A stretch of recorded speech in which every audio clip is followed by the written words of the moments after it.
歡迎嚟到連結呢個頻道，我係張師奶。師奶閱閱讀充實心靈。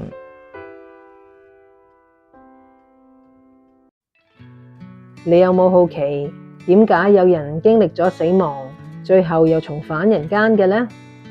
據好多體驗者所講，佢哋喺瀕死體驗嘅過程當中，都會渡過一個邊界或者界線。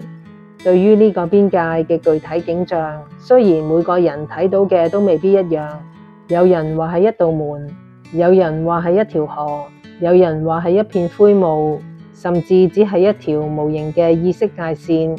但係所有人喺嗰一刻內心都非常清明，佢哋確切咁知道，一旦越過呢條界線，就再冇辦法返嚟。書入面嘅個案顯示，體驗者通常會喺呢個時候聽到一把聲音，或者感受到一個訊息。你嘅時候仲未到，你喺世上仲有事情要做，你必須要返去。有趣嘅係，好多體驗者其實根本唔想返嚟。喺嗰個充滿光同愛嘅世界，佢哋感受到前所未有嘅美好同平靜，完全唔願意離開。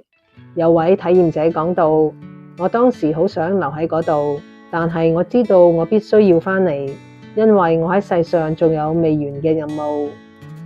當靈魂重新返到肉體之後，佢哋通常會感受到身體一瞬間變得好沉重，但係能夠返到嚟嘅人，靈魂深處都帶住一份好珍貴嘅禮物。